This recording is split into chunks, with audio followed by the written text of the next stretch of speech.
नमस्कार, मैं Shamim Sharma, managing director JCD Vidyapeeth Sirsa. आज राष्ट्रीय डॉक्टर्स डे है। सबको बधाई देती हूँ। तमाम डॉक्टर साहिबान को, सारे चिकित्सकों को बहुत बहुत मुबारकबाद कहती हूँ और एक शेर से अपनी बात की शुरुआत करती हूँ। पूछ लेते गर वो मिजाज मेरा, पूछ लेते गर वो मिजाज मेरा, तो इतना आसान सा था इलाज मेरा। लेकिन ये जो पूछ करके हाल ठीक हो जाता है, ये केवल तभी संभव है जब प्रेम रोग हो, मोहब्बत की बीमारी हो। मीरा कहती है, हेरी मैं तो प्रेम दीवानी, मेरो दर्द न जाने कोई, दर्द की मारी बन बन डोलूं, वैद मिलो नहीं कोई। मीरा री प्रभु पीर मिटे, जब वैद सांवरिया होए।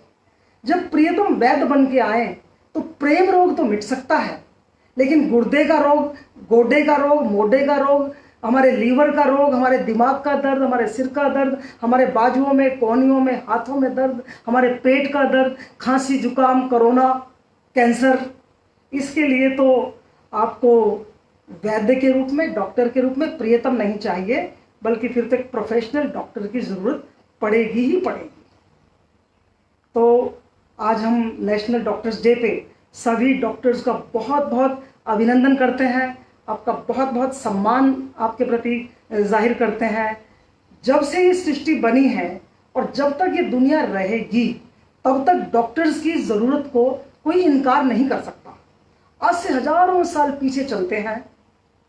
राम की कहानी तुलसीदास ने लिखी, वाल्मीकि ने लिखी। तो रामचरितमानस में एक प्रसंग आता है कि लक्ष्मण मूर्छित हो गए।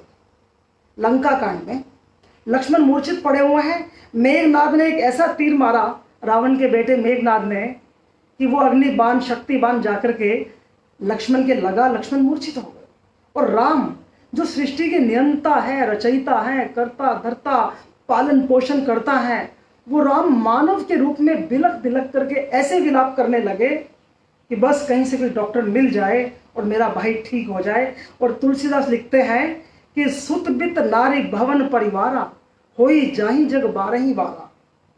जहिं अवध कवन मुँह लाई, नारी हेतु प्रिय भाई गंवाई। राम रो के कह रहे हैं कि दुनिया में बेटा, पत्नी, धन, घर बार सब बार बार मिल जाएगा, लेकिन अगर एक बार सगा भाई चला जाए तो वो दोबारा नहीं मिल सकता। राम का विलाप, उसके आंसू, उनका बहुत बुरी तरह से बिलखना तब शांत हुआ जब विभीषण ने कहा कि मैं अभी जाकर के रावण के दरबार में जो रॉयल डॉक्टर है, राज वैद्य कहते थे उसको, जो राज वैद्य है, मैं उसको बुला के लाता हूँ। और उनका नाम था सुषैन। सुषैन आए, लक्ष्मण की नब्ज को देखा, चेहरे को जाना पहचाना, मुआवजा किया और फिर बताया वैद्य ने, सुषैन वैद्य ने, कि मृत्यु का कोई लक्षण नहीं है, लेकिन ये बेहोशी तब टूटेगी, ये मूर्छा तब खत्म होगी अगर द्रोणागिरी हिल है उत्तराखंड में, द्रोणागिरी हिल, वहाँ जाकर के कोई संजीवनी बूटी लेकर के आए। हनुमान गए और संजीवनी बूटी लेकर के आए। सुषैन वैद्य ने उसका लेप बनाया, उनको लगाया, उनको वो घुट्टी पिलाई और लक्ष्मण खड़े हो गए। दोनों भाई मिले तो मुझे लगता है कि उन्होंने दोनों ने वैद्य को, सुषैन वैद्य को प्रणाम किया होगा और कहा होगा कि एक भगवान ऊपर है और एक भगवान धरती पर भी है। तो ये जो डॉक्टर हैं, ये धरती के भगवान हैं। आज से कई साल पहले हमारे यहाँ एक डॉक्टर हुए जिनका नाम है डॉक्टर बिधान चंद्र रॉय, जिनको बीसी रॉय के नाम से जानते हैं। उनका जन्म हुआ था 1882 में और मृत्यु हुई 1662 में, 1 जुलाई के ही दिन। जन्म भी 1 जुलाई को और मृत्यु भी 1 ही जुलाई को। तो उन्हीं की स्मृति में, उन्हीं के नाम पे ये हम नेशनल डॉक्टर्स डे मनाते हैं। और बता दूं आपको कि डॉक्टर बिधान चंद्र राय 14 साल तक बंगाल के मुख्यमंत्री रहे हैं। भारत रत्न की उपाधि से उनको नवाजा गया और बीसी रॉय मेमोरियल नाम की लाइब्रेरी दिल्ली में बहुत एक चर्चित स्थानों में से एक स्थान है। और ये वो डॉक्टर थे जो मुख्यमंत्री रहते हुए भी 14 सालों तक रोज़ाना शाम को हजारों पेशेंट्स को अपने बंगले पे, अपने सीएम हाउस पे देखते थे और उनका उपचार करते थे। तो ऐसे महान डॉक्टर को भी आज प्रणाम करती हूँ। और मुझे याद आता है किस्सा कि एक बार अमेरिका से कोई एक डॉक्टर हिंदुस्तान आए, तो बस स्टैंड पे वो घायल मूर्छित से हो गए। उनको होश में लाया गया, पूछा कि क्या बात। बोला कि मैंने एक किताब देखी बस स्टैंड के ऊपर, जो एक बुक शॉप होती है, तो उसमें लिखा हुआ था कि how to be doctor in 30 days and the price of the book was 20 rupees. यानी कि 20 रुपये में एक किताब मिलेगी आपको जो बताएगी कि 30 दिन में डॉक्टर कैसे बन सकते हैं। ये जो नीम हकीम झोला छाप जिनको आप कहते हैं ना, उनसे बहुत बचने की जरूरत है। चलते चलते मैं नीम हकीम का भी अर्थ स्पष्ट कर दूं। एक मुहावरा है, एक तो करेला दूसरा नीम चढ़ा। तो लोग पता नहीं इसका क्या अर्थ लगाते हैं कि करेला है जो नीम के पेड़ पे चढ़ गया और भी कड़वा हो गया, क्योंकि करेला भी कड़वा और नीम भी कड़वा। ऐसा नहीं है। नीम फारसी भाषा का शब्द है जिसका अर्थ है कच्चा, यानी कि एक तो करेला और दूसरा नीम चढ़ा। चढ़ा माने पका हुआ और नीम माने कच्चा। एक तो करेला और दूसरा कच्चा उसको पकाया गया है, पूरी तरह से बना नहीं है अभी जो है, तो कड़वाहट नहीं जाएगी उसकी। तो नीम हकीम का मतलब है एक कच्चा डॉक्टर जिसके ज्ञान में अपरिपक्वता है, अधूरापन है, ज्ञान है ही नहीं, बस कुछ चीज़ें रट रटा करके गोलियां और जड़ी बूटियां लेकर के लोगों को पागल बनाने का जो धंधा कर रहे हैं, उनके लिए एक फ्रेज फिट हो गई है, नीम हकीम खतरा ही जान। उनके पास हम जाएंगे तो खतरा ही खतरा है। वरना जो मेरे देश के डॉक्टर हैं, जो पढ़े लिखे क्वालिफाइड, जिनको हम प्रोफेशनल डॉक्टर्स कहते हैं, कोई आँख का स्पेशलिस्ट है, कोई गुर्दे का, कोई गैस का, कोई पेट का, कोई कैंसर का, कोई हड्डियों का, कोई बाल रोग का, कोई स्त्री रोग विशेषज्ञ है, तो वो डॉक्टर बनने के लिए कम से कम 15 साल की तपस्या करनी पड़ती है। राम का वनवास भी 14 वर्ष का था, लेकिन 15 साल के बिना कोई डॉक्टर बन नहीं सकता। 10वीं पास करने के बाद एक बच्चा अपना खेल कूद, गाना बजाना, मिलना जुलना, भागा दौड़ी, मेल मिलाप, सब मनोरंजन छोड़ करके किताबों का कीड़ा बन जाता है। और पढ़ लिख करके बनते बनते बनते उसको इतने साल लग जाते हैं ज्ञान अर्जित करने में, तब जाकर के एक डॉक्टर बनता है। तपस्या तो है, मेहनत तो है, ज्ञान तो है, अभ्यास तो है ही है, लेकिन माँ बाप की गाढ़ी मेहनत की कमाई भी खत्म हो जाती है। भारी भरकम फीस दे करके माता पिता एक डॉक्टर को बनाते हैं। तो आज हम उन सभी डॉक्टर्स को यहाँ पे बार बार नमन करते हैं और डॉक्टर्स डे पे हैप्पी डॉक्टर्स डे कह करके अपनी खुशी का इजहार करते हैं। हम बार बार ये भगवान के बारे में कहते हैं कि भगवान चाहे तो गूंगा बोल सकता है, अंधा देख सकता है, लंगड़ा चल सकता है। भगवान की कृपा से तो ये काम होते ही आए हैं, होते ही रहेंगे। लेकिन धरती पर साक्षात ये काम डॉक्टर ने करके दिखा दिया है। सुधा चंद्रन पांव नहीं रहा, कृत्रिम पैर लगाया और एक पूरी नृत्यांगना के रूप में वो नाच रही हैं। गूंगा बोलने लग जाता है। जिनकी आंखें बिल्कुल कम रोशनी में चली जाती हैं या जो देख ही नहीं पाते, डॉक्टर्स की कृपा से वो देखने लगते हैं, पूरी दुनिया का नज़ारा करते हैं और आनंदमय जीवन जीते हैं। कितनी ऐसी बीमारियां हैं, अब एक एक का नाम गिनाने की तो मुझे लगता है कि ज़रूरत नहीं है, लेकिन इतने सुपर स्पेशलिस्ट हो गए हैं। हाथ की बीमारी भी है तो मुझे लगता है कि इस उंगली का स्पेशलिस्ट अलग है, इस उंगली का अलग है। आँख में भी दाईं आँख का अलग है, बाईं आँख का अलग है, रेटिना का अलग है, पुतली का अलग है, पलकों का अलग है, दृष्टि का अलग है, पास की निगाहों का अलग स्पेशलिस्ट है, दूर की निगाहों का अलग स्पेशलिस्ट है। कितने माइन्यूट लेवल पर जाकर के हमारे डॉक्टर्स ने दुनिया को एक नई दुनिया बना दिया है। हमारे हाथ से कम उम्र में हमारे बच्चे चले जाया करते थे, कई घरों में बच्चे होते ही नहीं थे। और सबसे भयंकर गाली जो मेरी माताओं ने, बहनों ने, बेटियों ने इस समाज में सुनी है वह है बांझ। यानी कि जो निसंतान स्त्री रह जाती थी विवाह के बाद, तो उसको बांझ शब्द से प्रताड़ित किया जाता था। ये बहुत ही दिल पर तीर की तरह चुभने वाली एक गाली है, लेकिन डॉक्टर ने कमाल कर दिया।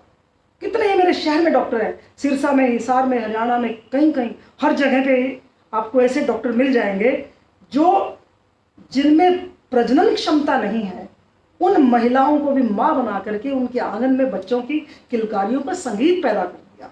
तो ये अजूबा नहीं तो और क्या है। दो तरह के योद्धा हैं, एक तो वो जो युद्ध पर लड़ते हैं, सरहदों पे लड़ते हैं, दुश्मनों की गोलियों को खाते खाते, वार सहते सहते, जिनको हम वॉर वॉरियर्स कहते हैं। लेकिन ये जो हमारे डॉक्टर्स हैं, कोरोना के इस वायरस ने वार वर्सेस वायरस कर दिया है कि हमारे सैनिक, हमारे योद्धा, हमारी ब्रिगेड्स, हमारे प्लाटून्स, हमारी सेनाएं लड़ती हैं सरहदों पे, लेकिन ये हमारे जो डॉक्टर्स हैं ये लड़ रहे हैं हमारी धमनियों के साथ, हमारे वायरस के साथ, हमारे खून के साथ, हमारे भीतर के आकार विकार प्रकारों के साथ। और पीपी किट पहन करके पूरे दिन गर्मी में खड़े रह के, मास्क पहन के, जिस तरीके से कोरोना की इस घड़ी में डॉक्टर 400 गुना अधिक काम कर रहे हैं, मैं सोचती हूँ कि भगवान के बराबर नहीं, बल्कि अगर जी किसी का करे तो भगवान से भी आप ऊंचा दर्जा दे सकते हैं। लेकिन एक बात मैं बताना चाहती हूँ कि हमारी डॉक्टरों की हिंदुस्तान में एक दीर्घ परंपरा है।